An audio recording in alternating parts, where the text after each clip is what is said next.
Good morning, everyone. I feel like all I've been doing with you guys is talking, like an obscene amount of talking. It's been one of those weeks where, I love my job, but when stories like move this fast, I get super tired. And then I found myself in bed thinking about all the crap I read all night long about, sorry about that, about Amber Portwood. And I have some details for you about what happened because she was in court this morning and there was some new information released yesterday on the Ashley Reality Roundup. If you read her column, I am going to discuss some of it briefly, but unfortunately, if I were to tell you everything, I will be demonetized. And YouTube demonetized my video yesterday that I did last night, even though I didn't do anything differently than the other two videos. So, this is the aspect I really, really don't like about YouTube, because it's like stories are important, details are important, but so frustrating. But if you enjoy what I'm doing and knowing that sometimes these stories have details that are not advertiser friendly according to YouTube, please consider donating to my Ko-Fi account, which is in the which is actually in my about section, which is like buying me a cup of coffee, or you consider becoming a patron for as little as $5 a month if you like what I do. That way, AdSense and demonetization won't hurt so bad when I spend all this time doing these stories for you. So let's get started. First, a couple pieces of housekeeping, because I feel like I have to do this every single stream, and I always end up doing this at the end, but I'm going to do this right at the beginning so that you guys know from the start what my expectations are on this channel. One, I have ADHD, which means I fiddle, I talk with my hands, sometimes I fidget, and if that bothers you, I suggest you just look away or maybe find a different channel. I will do my best to not distract you, but at the same time, having to conform to the fact that you guys don't like that I'm using my hands or fidgeting with my hair is actually it's impossible for me because I have ADHD. Second, my son is 6 years old and he often will walk in on streams and interrupt. Sometimes you will see me being short with him. That does not mean I don't love my son. My son has many disabilities and he has a RN and LPN that are here with us every single day to keep him safe. He has life-threatening and multiple health conditions. I am not a crappy mom because I ask him to leave. In fact, I spend most of my day with my son and we have a very close relationship. So don't come at my parenting. Thanks. And then finally, be nice to each other in comments. Don't call me names or I'll delete your comments. And don't mock me for fidgeting with my hair. Thanks. All right, let's get started. Amber Portwood was in court today and the judge ruled that they have probable cause for her arrest. Additionally, they charged her with 3 felonies, which I told you last night. We have some more details about what those charges are. One is a level 6 felony related to being a previous felon with domestic battery, having the same charge. The second felony is assault with a deadly weapon. And then the third felony is domestic assault or domestic battery, including a child under the age of 16. So,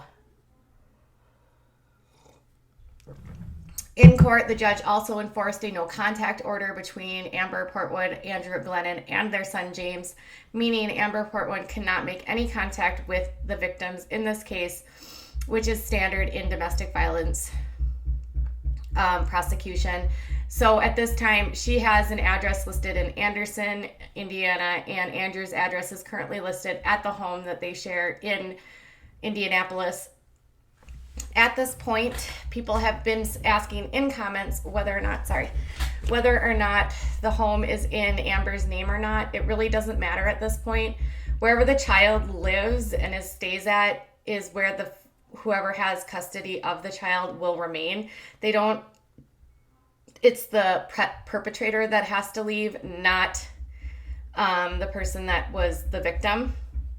And because Amber and Andrew live there together, even if his name isn't on the title of the home, it doesn't matter. She would have to evict him, and that's not going to happen in this case. So Andrew and James at this time are staying at the home that they shared in Indianapolis, and then Amber is at an address in Anderson. Likely the Anderson address is someone in her life, maybe a grandparent or a mother or something, because if you remember, she is actually from Anderson, Indiana. So that's the details from the court. They have not set the next court date in this. They did set they added an additional $2,000 cash bond onto this, which was posted by her attorney. It did say that her attorney appeared in court. I'm not sure if Amber was there. I'm sure she had to have been, but it said that her attorney made the appearance in court. So at this point, they are moving forward. They found probable cause, and she is moving forward with 3 felonies against her. Now, in regards to the deadly weapon question, now, a probable cause affidavit was filed in this case. However, it is not available for download. In order to get the probable cause affidavit, you would have to contact Marion County Superior Court because it's not public on the website. The Ashley Reality Roundup got a hold of a copy by contacting the court. Now, I just want to be pretty clear about some of the reporting that the Ashley Reality Roundup does, not to knock them, but when they say they use some pretty, I don't know, some of the language they use in there isn't very professional in the world of journalism, and I understand that it's a blog and stuff, but she said that she has a super secret source on the inside in Marion County. That's really not how it works. Anyone can access a probable cause affidavit. Basically, what she probably did was contacted Marion County Clerk of Courts and requested it. So always take the stuff when you see online when a site says that they have an exclusive. Nothing is actually exclusive unless you actually interview someone. Court records are not exclusive. They're just not. Anyone can get them. I could call Marion County right now and get a copy of the affidavit. So I don't know why I just told you that, but I feel like there's so much misleading information in journalism in terms of people wanting to act like they have the exclusive story, and there's really nothing exclusive about this story, and I'm definitely not pretending to be exclusive. So I guess maybe that's my shade. It's the way other people run their businesses. I don't know. Anyways, so here we go. According to the probable cause affidavit, this fight was a lot different than what was initially reported, and it's probably likely that the reason why details are being withheld from the public based on actual reporting news outlets like the Indy Star, which is a major paper in the Indianapolis area, is due to the fact that a minor child is involved. When you're on the court docket in the court records, some aspects of this case are being excluded from the public, meaning that they're not going to have all of this be public record. So here's what the affidavit said. According to Andrew Glennon, they actually started fighting on July 4th, well before 2 a.m., and it started because they were unable to get to the fireworks. According to Glennon, he and Amber had planned to go see the fireworks on another part of town. They'd have to cross a bridge. Now, the bridge was crowded. There was a lot of pedestrian traffic and just traffic in general, and they weren't able to get over the bridge. Because of that, they weren't able to go see the fireworks, which apparently is what really set Amber off. And then she started yelling at him, and this is what he said. This is what he told police when they interviewed him yesterday. Is she started yelling at him about that he let her down. He changed plans. They didn't get to do what they were supposed to be doing. And he said that she started attacking his character. When she got angry, Andrew said that he decided to drop her off at home, and then he was going to drive around with their son James and just let her cool down. He said that he drove around for about 3 hours with James. During that time, he said he went to get Amber a gift, and then he also picked her up some food. He said that when he returned home later that night, Amber had locked the front door and he wasn't able to get in. By the time he actually made entry into the home, she was super livid and not calmed down at all. She ended up attacking him when he came in through the front door, and he had James in his arms, he said, and she took a 1-inch sandal that had, a sandal with a chunky 1-inch heel. So, and then she chucked the sandal at him, towards him, and he said that in order to avoid James, because she was coming right at James, he had to like move out of the way for James not to get hit, and then she made contact with his neck. After that happened, he said that he went upstairs to get away from her, and it was at that time that she followed him upstairs and was still screaming at him. He said he told the police officer yesterday that during this, when they got upstairs, she asked him to put down James. At this point, James was screaming and crying and scared, and so Glennon told police that he wasn't going to put his son down. So at this point, Amber decides that she threatens to commit suicide. She goes into her bedroom and she grabs a handful of Klonopin and swallows them like nothing happens. That's what he said, like swallowed it like nothing. At this point, he gets really terrified that Amber will hurt herself from the amount of Klonopin that she's swallowed. And so he tells Amber that he's going to call police to help deal with an overdose. She then subsequently vomits and gets rid of all of the Klonopin in her system, I guess. And then he says that in order to get away from her, he walks into his office and he locks the office door with James in order to like stay away from her because she's extremely violent at this point. While they're locked in the closet, he said that she grabbed a machete, which she has for protection, and took the machete out of its sheath. And he said that she has a machete because of her felony status. She can't own a gun. So instead, she keeps a machete by her bed. So she grabs the machete and she starts whacking at the door. She ends up kicking at the door. There was marks on the door from the machete. She ended up kicking the door handle off and was pounding on the door while James and Andrew were in the closet or in the office. It was then at that time he ended up calling police and said that he was afraid for his life. So when officers arrived there, Amber was belligerent, screaming, yelling, out of control.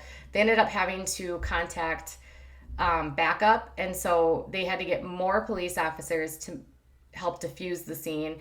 When they finally got in and talked to Andrew, Andrew gave them his explanation, told them everything that went down. And then they interviewed Amber. Amber denied using the machete, but however, she admitted that she hit him with a shoe, and that was ultimately what got her the initial charge. So her initial charge was just the domestic battery, the felony domestic battery. So they added the deadly weapon after they spoke with James this yesterday morning. So all of these are level 6 felonies. And so typically with arrests, they have to have just like an initial charge to take the person in. So she admitted that she hit him with a shoe. So they were like, okay, that's domestic assault. Anytime you make contact with someone in your family, whether or not you actually hurt them like physically or not, doesn't really matter. And he did have a bruise and a scratch on his neck. So she did cause physical injuries. So after the police spoke with him, then they added the 2 other felony charges. So right now she's facing a total of 3 felonies. Each felony carries 2.5 years, and the overall total charge is a class 6 felony, meaning that she's facing up to 2.5 total years. Now, there could be more charges to follow depending on how the case unfolds, whether or not they continue to do any more investigation. This is where it's at right now. She posted bond. She's on bond for $2,000. Can't make contact with any of them. But the part that gets really dicey here is that she already has, and I think I've told you, 2 felonies. And so if she's convicted of any one of those felonies, she will go to jail for 2.5 years at a minimum. So Amber's in a lot of trouble, you guys. And based upon the probable cause affidavit, it's not surprising. It is not surprising at all that this is why, thank you, Lindsay. It's basically not, Based upon the probable cause affidavit, it's now not so surprising why this was taken as seriously as it was. Some of the people in comments yesterday were talking about how they couldn't even believe that like domestic assault can't happen because he's a man. Well, now when you see the affidavit and she had a damn machete, I don't think it matters if you're a man or a woman if you're wielding a freaking machete. And can you imagine how terrifying that would be when you have a 1-year-old? This is so scary to me. And this is the part of this that makes my like skin curl, like, or my tongue curl or my toes curl or whatever. I don't even know. It just makes me feel sick thinking that this baby, this tiny, tiny little baby was like dealing with his mom who was mad about the fireworks. Can you imagine having your anger be so out of control that not being able to go to the fireworks would cause you to spiral like this? Now, the other interesting part of the affidavit that I thought was, she had a Klonopin, you guys. Klonopin was one of the drugs that she was on the last time that she said she was addicted to. Did anyone else pick that up? Remember in 2011 when she came out of jail and she talked about, or in 2013 when she came out of jail and she was talking about how she had a massive addiction to Klonopin? And she like took it like candy. And she's just got that in her nightstand, you guys. So I don't think there is really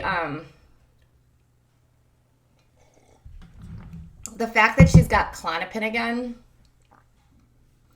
this is like kind of concerning to me. And I think a lot of us have been wondering, like, is she back on drugs? Is she going through an addiction? Is she acting again like the way, because hold on a second, I gotta close my door.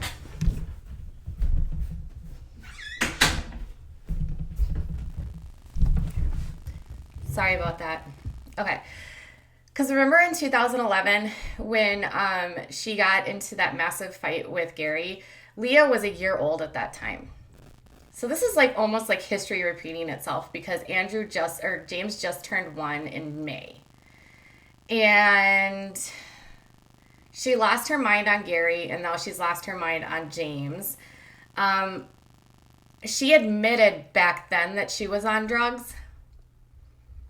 And anyone that has seen her behavior in the last few weeks, even in the last couple months, I think just on YouTube and then just like in the way that she's been acting on the show. And that was the other thing, you guys. I am very aware that Teen Mom OG is filmed months ahead.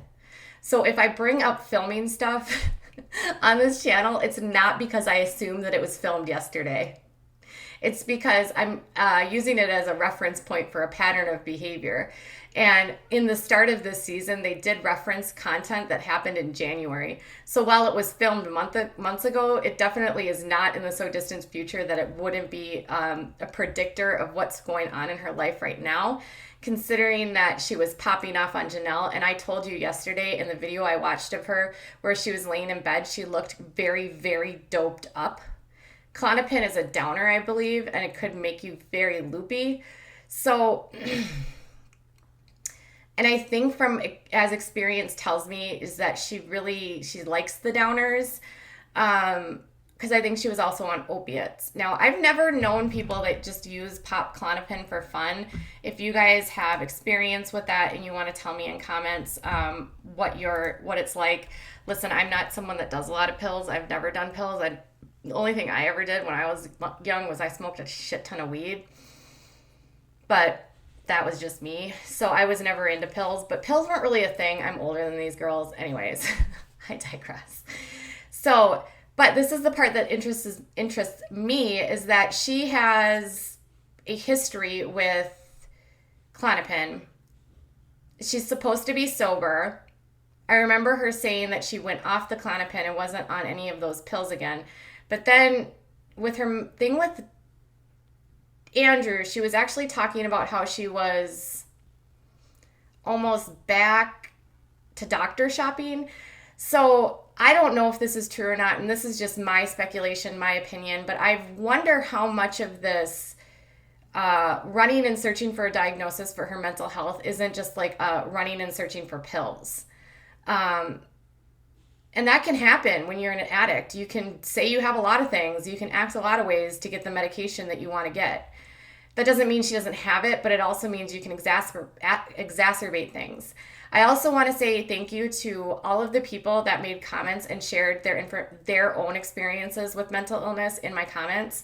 Many of you made comments that you have either bipolar or borderline personality disorder, and the consistent sentiment from all of you was that the way that Amber's acting is not consistent at all with either diagnosis, and that if people felt like she's using this as an excuse, and they actually are angry that she's using BPD or bipolar as a way to explain her behavior when it's really not even how she's exhibiting, or how she's exhibiting her behavior isn't consistent with how any of them act.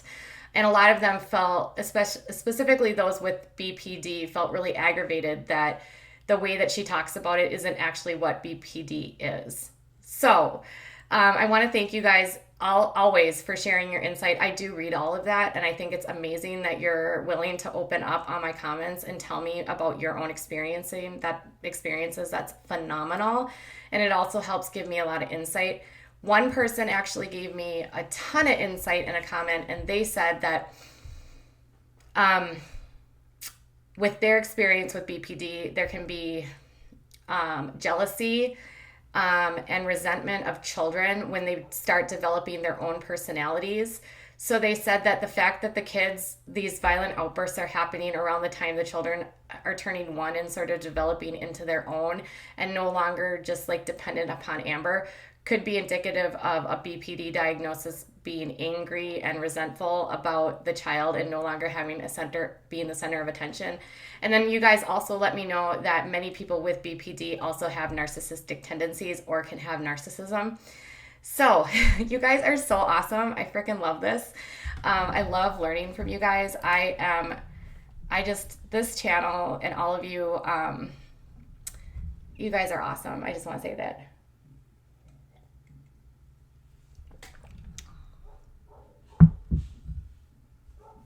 So, both kids now are out of her custody. And this is the part that actually kind of makes me really frustrated, is because now she's got 2 children that are going to grow up without their mother. She's probably going to go back to jail. I can't, my heart hurts for Leah and James, but Leah specifically, because now her mom, she's already lived through 1 incarceration with her mom, and now her mom's going to go back for a second time.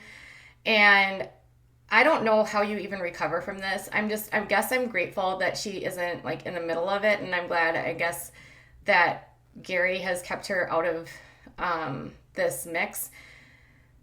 But at the same time, that's still her mom, and that's still going to affect her, and it's still going to be a huge factor in her development. And it's going to be what really concerns me as a parent is that history repeats itself, and without proper counseling and without proper nurturing, these kids can become at risk for development of personality disorders like reactive attachment disorder, borderline personality disorder, rage disorders, so many different anxieties.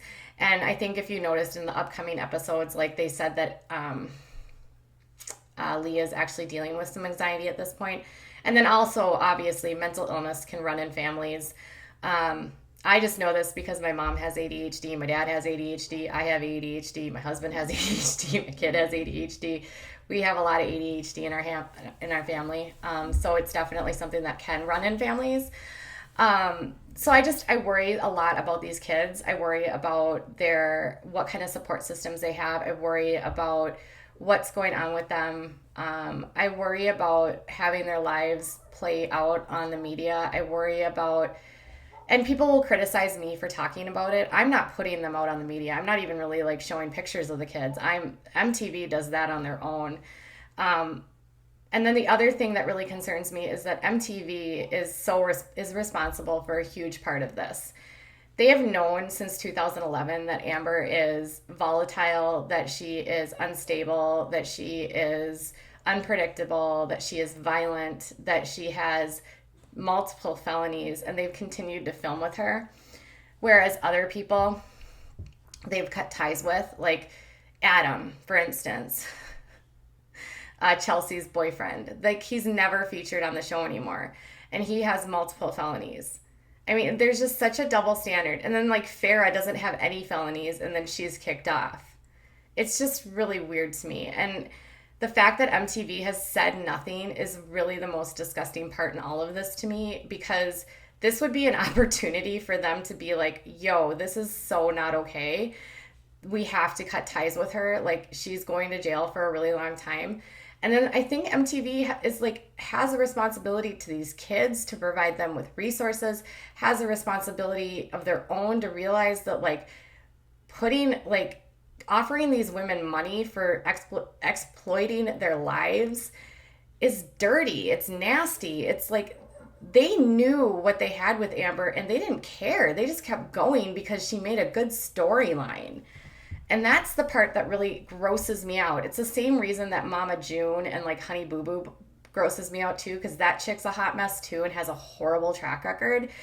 Like, at some point, like, I feel like some of these reality shows really need to start, like, looking at themselves and being like, what kind of message are we sending to families? What kind of message are we sending to kids? What kind of message are we sending, period? Because MTV's target demographic typically is, like, the teenage to early 20s range. So if you're, like, telling young kids that, like, okay, if you guys get pregnant, we're going to throw a bunch of money at you, and then you can get completely, like, you can get on film and you can get, like, rich and wild beyond your years. I mean, what kind of message does that send to kids? Also, what kind of message does it send to kids that, like, you can get a felony and still have your job? Can I tell you a secret? In the real world, if you get felonies, you're fired. You're literally fired. You can't get jobs and have felonies. Dude, I have a DUI, and every time and that's a misdemeanor. A misdemeanor. Like, the lowest level misdemeanor. And every time I have a job interview, I have to go through a background check where they look at that. It's not a violent offense. And, like, that was from 16 years ago. And then, like, Amber has multiple felonies and she can keep her job. This would never fly in the real world. It's disgusting. And it's all for a freaking story. These producers are just disgusting.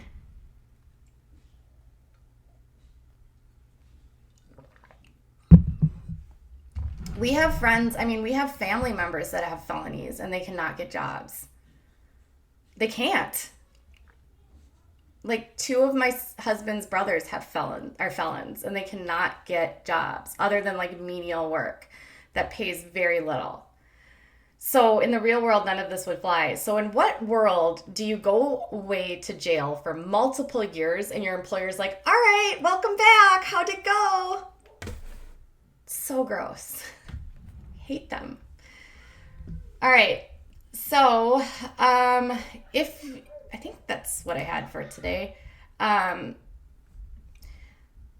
then one other aspect I wanted to address. Okay, hold on. My son's about to come into the door. What, honey? Come here.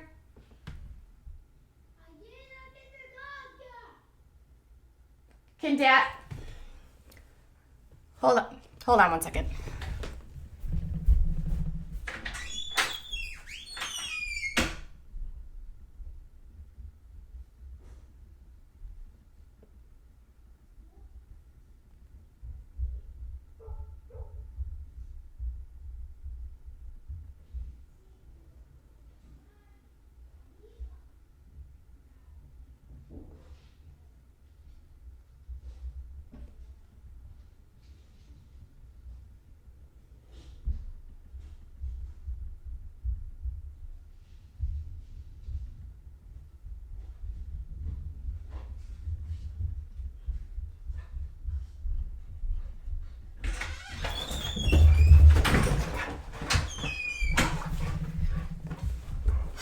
All right, sorry guys.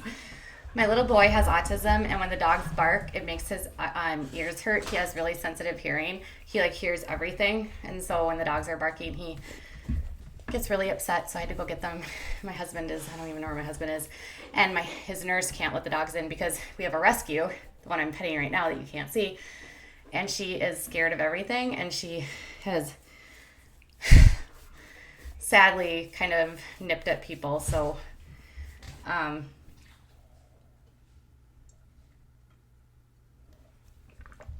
so there we go. So I really wish that at this point MTV would do the right thing and just cut ties with her. She's dangerous. And I think it's really unfair that she continues to use mental illness as her excuse.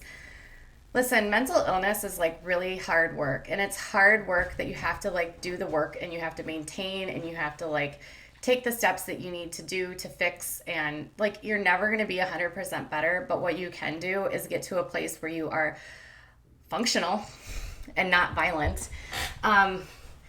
Multiple people in comments commented about how DBT, dialectical behavioral therapy, has been instrumental in helping them deal with and cope with skills so that they can navigate their behaviors and not react in the way that they once did.